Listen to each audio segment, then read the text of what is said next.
සමගාමී සමීකරණ විසඳීම.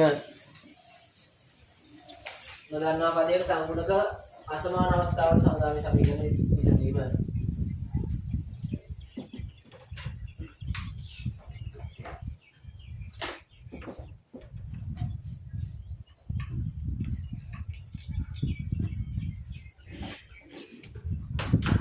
හරි කට්ටිය බලන්න. මෙන්න ගාන. මෙතන තියෙනවා 2x ධන y සමානයි 5යි. මෙතන x ඍණ y සමානයි 1යි නේද? මේකෙදි කරන්න දැන් ඉස්සල්ලා එක අපිට ගාන හදාලා පුළුවන් උනේ සංගුණක සමාන නන්නේ. මම මේක x ගැන විතරයි හිතන්නේ y අදාළ නැහැ මට. හරි? එතකොට මෙන්න මෙතන තියෙන දෙකේ ඉලක්කම මෙතන තියෙන 1 නේද? මොකද කරන්න ඕන? මෙන්න මෙතන තියෙන 2x ම මෙතන තිබ්බොත් නේද ගාන හදාන්න පුළුවන්. එහෙනම් මම මේ සමීකරණය කීයද ගුණ කරන්නේ? මේ සමීකරණය ගුණ කරනවම දෙකෙන්. ගුණ කරනවා දෙකෙන්. හරි? හේතුව මෙන්න මේක 2x නම් මේකත් 2x කරගන්න සෑම පදයක්ම දෙකෙන් ගුණ කරනවා. හරි? මේක එතකොට 2x තාත්තේ තියෙනවනේ. ඒක අංක 1 කියලා ගන්න.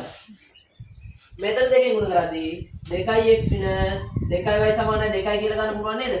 මේක දෙවන සමීකරණ විදිහට ගන්න. කියමුද වැඩේ? දැන් බලන්නකො. මෙතනත් 2x මෙතනත් 2x නේද? ආව කර්ම තත්ත්වයට ආව නේද?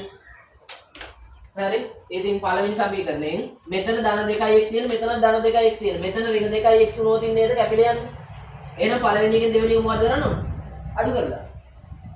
එනවා මෙතන 2x ධන y සමානයි මෙතන 5. මෙතන ලකුණ මාරු වෙන ඇයි මෙතන දෙවන සමීකරණ ඍණත් එක්ක ලියන්න ඕන. එතකොට ඍණ 2x ධන 2y ඍණ 2 තමයි මෙතනට එන්නේ. ඇයි මෙතන ධන 2 තියෙන්නේ ලකුණු මාරු වීමක් කරන්න. හරි?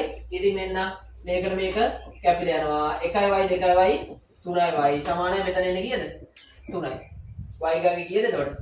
y සමානයි 1යි. සරල සමීකරණය ඉතිරි.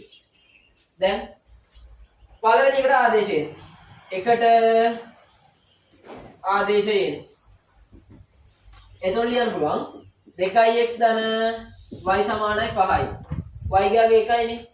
2x ධන 1 සමානයි 5යි. 2x සමානයි 4යි. x සමානයි කීයද? 2යි. වැඩි ෂේප්. ප්‍රශ්න තියෙනවද? හරි ඔය එතකොට මොකද්ද? මේ පළවෙනි රටාව. ඔය දැන් සංගුණක අසමාන වෙලාවට. ඕකත් අවුලක් නැහැ. මෙන්න මෙහෙම තිබ්බොත් එහෙම. උදාහරණයක් විදියට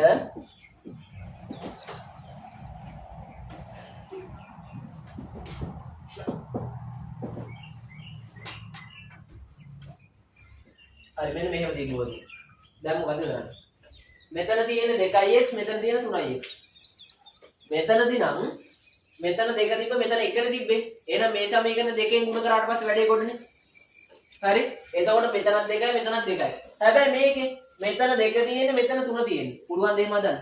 මොකක් හරි එක තත්ත්වයකටපත් කරන්න පුළුවන්ද? බැහැනේ. එහෙනම් අපි කරනවා මෙන්න මේ දෙකේ කුඩා පොදු ගුණාකාරය. මතකයිනේ කුඩා පොදු ගුණාකාරය ගන්න එක. x මෙතන සංගුණකයේ 2යි මෙතන x සංගුණකයේ 3යි. 2 සහ 3ේ කුඩා පොදු ගුණාකාරය 2 මෙදුරස 1යි 3යි 3 මෙදුරස 1යි 1යි කුඩා පොදු ගුණාකාරයනේ 2 වාරයක් 3 6යි නේද? එහෙනම් මේ සමීකරණ දෙක ගෙනියන්න ඕන මොන තත්ත්වෙද? ඉස්සරහ සංගුණකේ 6 කරන්න ඕන. ෂේප්ද වැඩි. එහෙනම් පළවෙනි එක ගුණ කරන්න ඕන කීයෙන්ද? පළවෙනි එක මෙන්න 2නේ තියෙන්නේ. 6 කරන්න කීයද ගුණ කරන්න ඕන? 3. හරි?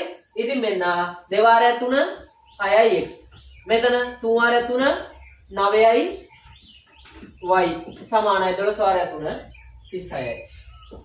හරි? මේක පළවෙනි එක. මෙතන තියෙන ආපහු 3x නේද? කුඩා පොදු ගුණාකාරය කීයද? 6ට නේද ගෙනියන්න ඕන. එහෙනම් මේක ගුණ කරනවා කීයෙන්ද? මේ ගුණ කරනවා 2කින්. 3 වාරයක් 2 6යි නේද? වැඩේ ඕකේ නේද? එතකොට මෙතන එනවා මොකද්ද? 6යි x ඍණ 2යි y සමානයි 14යි. මේක දෙක කියලා ගන්න. තේරෙනවද? ඔන්න සමීකරණ ගොඩනැගීම. පළවෙනියටම අපි කරන්නේ මොකද්ද?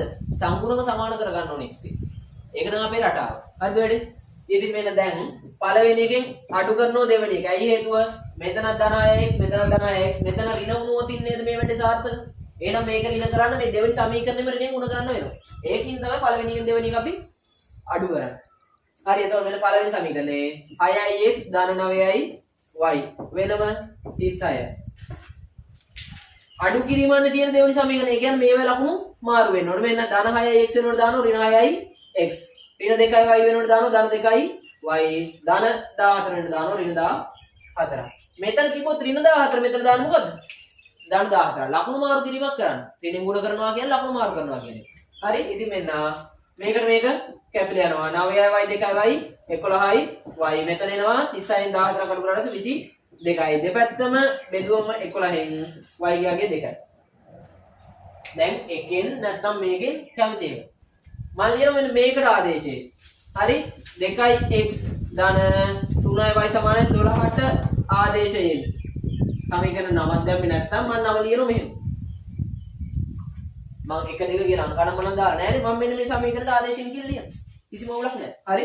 එතකොට එනවා ගාන මෙන්න 2x ධන 3 ගුණ කිරීම y නේ සමානයි 12. එතකොට 2x ධන මෙන්න බලන්න y වෙනකොට කීයක් දාන්න ඕන? 2 දාන්න පුළුවන් නේද මෙතන? එහෙනම් මෙන්න මෙතන 2 දැම්මා.